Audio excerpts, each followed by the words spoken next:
Seja bem-vindo ao canal Radar de Fé, onde juntos estudamos a Palavra de Deus de maneira profunda, aplicando suas verdades em nosso cotidiano. Hoje, vamos mergulhar em um dos capítulos mais impactantes do livro de Atos, o capítulo 7. Esse é um capítulo extenso e poderoso que nos convida a refletir sobre a história de Israel, a obra de Jesus Cristo e, principalmente, o papel de Estevão como primeiro mártir da igreja cristã. No vídeo de hoje, nós vamos dividir este capítulo em várias partes, e ao final, teremos um momento especial de oração. Convido você a se manter conosco até o fim, porque esse será um momento não só de aprendizado, mas também de reflexão espiritual e devocional. Vamos começar nossa jornada em Atos 7. O contexto de Atos 7 é o julgamento de Estevão perante o Sinédrio. Estevão havia sido acusado falsamente de blasfemar contra Deus, contra Moisés e contra o templo. Diante dessas acusações, ele faz um longo discurso em sua defesa. No entanto, o que vemos nesse discurso não é apenas uma defesa de si mesmo, mas uma defesa da verdade de Deus e um testemunho poderoso da obra divina ao longo da história de Israel. Estevão começa seu discurso com uma saudação respeitosa aos membros do Sinédrio: irmãos e pais, ouvi. Ele então começa a narrar a história do povo de Deus, começando com o chamado de Abraão. Estevão destaca que Abraão foi chamado por Deus ainda quando estava em Harã, na Mesopotâmia. Deus disse a ele para sair de sua terra e de sua parentela, prometendo-lhe uma terra que ele e seus descendentes possuiriam. No entanto, é interessante observar que Abraão não recebeu imediatamente essa terra. Ele vagou como um estrangeiro nela. Estevão, nesse ponto, está lembrando aos líderes judeus que a verdadeira promessa de Deus a Abraão era uma herança muito maior do que apenas um pedaço de terra física. A promessa envolvia a formação de um povo santo, uma nação que serviria de luz para as nações, e, através de sua linhagem, viria o Salvador, Jesus Cristo. Abraão foi circuncidado como sinal da aliança entre ele e Deus. Esse ato de obediência mostra como a fé de Abraão foi ativa. Ele não esperou ver todas as promessas se cumprirem antes de obedecer, ele agiu com fé. Isso nos lembra que, em nossas vidas, Deus nos chama a confiar em suas promessas, mesmo quando não entendemos completamente o que ele está fazendo. A história de Abraão nos ensina muito sobre a paciência e a confiança em Deus. Muitas vezes, queremos respostas imediatas ou a realização imediata das promessas de Deus, mas vemos que Abraão esperou décadas pela promessa de um filho, e até mesmo após seu nascimento, Abraão ainda não viu a plenitude da promessa. Isso nos ensina sobre a importância de termos fé, mesmo nos períodos de espera. Estevão, então, prossegue falando sobre José. Ele destaca como os patriarcas, os antepassados de Israel, estavam cheios de inveja e venderam José como escravo ao Egito. No entanto, Deus estava com José e o libertou de todas as suas tribulações. José foi rejeitado por seus irmãos, mas, no tempo de Deus, ele foi exaltado, tornando-se o governador de todo o Egito. A história de José é rica em paralelos com a vida de Jesus. Assim como José foi rejeitado por seus irmãos, Jesus foi rejeitado pelo seu próprio povo. Assim como José foi injustamente acusado e sofreu por algo que não fez, Jesus também sofreu e foi crucificado por crimes que não cometeu. E, assim como José foi exaltado e se tornou um salvador para o Egito e para sua própria família, Jesus foi exaltado e tornou-se o salvador do mundo inteiro. Aqui, Estevão está utilizando a história de José para mostrar ao Sinédrio que Deus frequentemente usa aqueles que são rejeitados para cumprir seus propósitos. Os patriarcas rejeitaram José, mas ele foi escolhido por Deus para salvar suas vidas durante a fome. Da mesma forma, os líderes judeus rejeitaram Jesus, mas ele foi escolhido por Deus para salvar a humanidade do pecado e da morte. A vida de José nos ensina que, mesmo quando somos mal interpretados, rejeitados ou sofremos injustamente, Deus tem um plano maior. Ele pode transformar até mesmo o mal que nos acontece em bênçãos, como fez na vida de José. Em nossas próprias vidas, devemos lembrar que Deus está no controle, mesmo nos momentos mais sombrios. Agora, Estevão entra na parte mais longa de seu discurso, onde fala sobre Moisés. Ele começa lembrando como os israelitas se multiplicaram no Egito e como um novo faraó, que não conhecia José, começou a oprimir o povo de Deus. Moisés foi milagrosamente salvo da morte quando bebê, sendo criado pela filha do faraó. No entanto, quando Moisés tentou intervir em uma briga entre dois israelitas, eles o rejeitaram. Moisés fugiu para Midian, onde viveu por 40 anos até que Deus o chamou através da sarça ardente. Estevão enfatiza que Moisés foi rejeitado por seu povo no início, mas Deus o escolheu como o libertador de Israel. Ele conduziu o povo para fora do Egito com sinais e maravilhas, mas mesmo assim, os israelitas continuaram a resistir a Deus. No deserto, eles voltaram à idolatria, fazendo um bezerro de ouro e adorando-o. Esse trecho do discurso de Estevão é crucial porque ele está mostrando ao Sinédrio que o povo de Israel tem uma longa história de rejeitar os enviados de Deus. Eles rejeitaram José, rejeitaram Moisés, e agora, eles estavam rejeitando Jesus, o maior de todos os profetas e o Filho de Deus. A história de Moisés também nos ensina que Deus usa as pessoas que, aos olhos do mundo, parecem improváveis. Moisés era um fugitivo e um homem com dificuldades na fala, mas Deus o usou para libertar uma nação inteira. Da mesma forma, Deus pode nos usar, independentemente de nossas fraquezas ou falhas, para realizar seus propósitos. Além disso, a idolatria dos israelitas no deserto serve como um aviso para nós.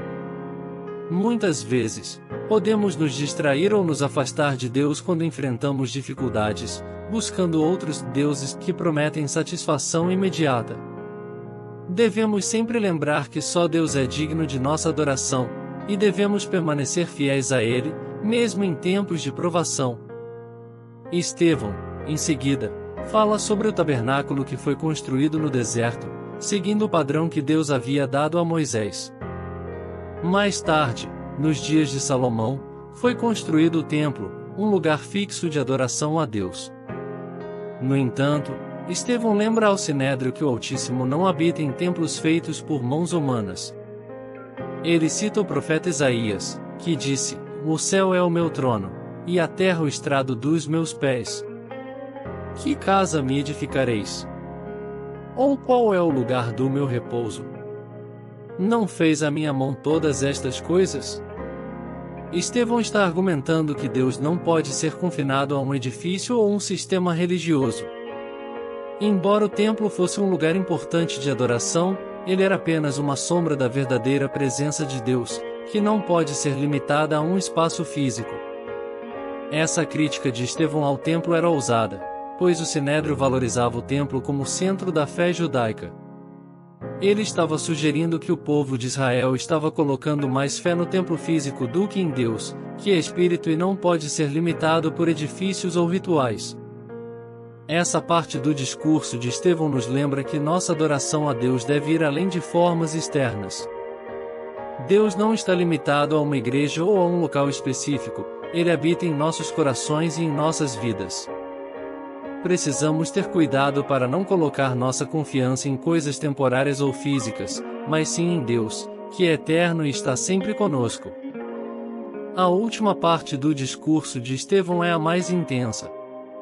Ele se volta diretamente para o Sinédrio e faz uma acusação ousada: "Homens de dura cerviz, incircuncisos de coração e ouvidos, vós sempre resistis ao Espírito Santo, assim como fizeram vossos pais, também vós o fazeis." Ele acusa os líderes de serem iguais aos seus antepassados, que mataram os profetas e agora mataram o justo, Jesus Cristo. Estevão não estava apenas defendendo a si mesmo, ele estava expondo a dureza de coração dos líderes judeus. Eles tinham uma longa história de resistência a Deus e seus profetas, e agora estavam fazendo o mesmo com Jesus. Essa acusação direta enfureceu o Sinédrio, e eles se levantaram contra Estevão, levando-o para fora da cidade e apedrejando-o até a morte. Enquanto eles o apedrejavam, Estevão, cheio do Espírito Santo, olhou para o céu e viu a glória de Deus e Jesus em pé à direita de Deus. Ele disse: Eis que vejo os céus abertos e o Filho do Homem em pé à direita de Deus. Suas últimas palavras foram uma oração: Senhor, não lhes imputes este pecado. E, em seguida, ele morreu. Estevão se tornou o primeiro mártir da Igreja cristã, e seu exemplo de fé e coragem nos inspira até hoje. Ele nos mostra o que significa ser verdadeiramente comprometido com Cristo, mesmo diante da morte. Ele não apenas pregou a verdade, mas viveu e morreu por ela. A oração final de Estevão também nos ensina sobre o perdão. Mesmo enquanto estava sendo morto, ele orou por aqueles que o estavam apedrejando. Isso reflete o coração de Cristo, que na cruz também orou: Pai, perdoa-lhes, porque não sabem o que fazem. Como cristãos, somos chamados a perdoar, mesmo quando somos injustamente feridos. O perdão é uma parte central da vida cristã e um reflexo da graça que recebemos de Deus. O capítulo 7 de Atos é uma poderosa lembrança de como Deus tem trabalhado ao longo da história para trazer salvação ao mundo. Desde Abraão até Jesus, vemos um plano divino se desenrolando, mesmo em meio à rejeição e resistência do povo de Deus. Estevão nos mostra o que significa ser um verdadeiro seguidor de Cristo, alguém que está disposto a defender a verdade, mesmo diante da morte. Hoje, podemos aprender muito com a história de Estevão. Em nossa própria caminhada com Deus, enfrentamos desafios e, às vezes, rejeição. Mas assim como Estevão, somos chamados a permanecer firmes na fé, confiando que Deus está conosco, mesmo nos momentos mais difíceis. A coragem de Estevão é um exemplo vivo de como o Espírito Santo pode nos capacitar a enfrentar qualquer situação, desde pequenas tribulações do dia a dia até grandes perseguições. Estevão também nos ensina que, mesmo quando enfrentamos a morte, podemos ter a confiança de que Cristo está nos aguardando com braços abertos. Antes de encerrar este vídeo, vamos nos unir em um momento de oração. Senhor Deus Todo-Poderoso, nós te louvamos e te agradecemos por tua palavra, que é viva e eficaz. Obrigado, Senhor, por nos mostrar, através do exemplo de Estevão, o que significa ser um verdadeiro seguidor de Cristo. Nós te pedimos, Pai, que nos dê a mesma coragem que ele teve, para que possamos ser testemunhas fiéis do teu amor e da tua verdade em nossas vidas. Ajuda-nos, Senhor, a não temer as dificuldades ou as perseguições, mas a confiar plenamente em ti, sabendo que tu és soberano e que estás conosco em todas as situações. Que, assim como Estevão, possamos ter o coração cheio do teu Espírito Santo, prontos para perdoar e para amar aqueles que nos ferem. Senhor, nós pedimos também que tu abras os nossos corações e mentes para entender mais profundamente a tua palavra. Que a história de Abraão, José, Moisés e de todos os teus servos nos inspire a viver vidas de fé e obediência, confiando em tuas promessas, mesmo quando não podemos ver o caminho completo à nossa frente. Ajuda-nos a resistir às tentações de colocar nossa confiança em coisas temporárias, como templos ou tradições, mas a buscar um relacionamento verdadeiro e profundo contigo. Que possamos sempre lembrar que o teu Espírito habita em nós, e que tu estás conosco, onde quer que formos. Por fim, Senhor, nós oramos por todos aqueles que estão enfrentando perseguições ou dificuldades por causa do teu nome. Que o exemplo de Estevão seja um encorajamento para eles, e que eles possam sentir a tua presença e o teu conforto. Dá-lhes força para perseverar e coragem para continuar a proclamar a tua verdade, independentemente das circunstâncias. Nós te agradecemos por tudo e pedimos que continues a nos guiar e a nos moldar segundo a tua vontade. Em nome de Jesus, nós oramos. Amém. Espero que essa mensagem e oração tenham tocado seu coração. Se você foi abençoado por esse conteúdo, não se esqueça de curtir este vídeo, se inscrever no canal e compartilhar com seus amigos. Vamos continuar juntos nessa jornada de fé e aprendizado da Palavra de Deus. Até o próximo vídeo. Que Deus te abençoe abundantemente.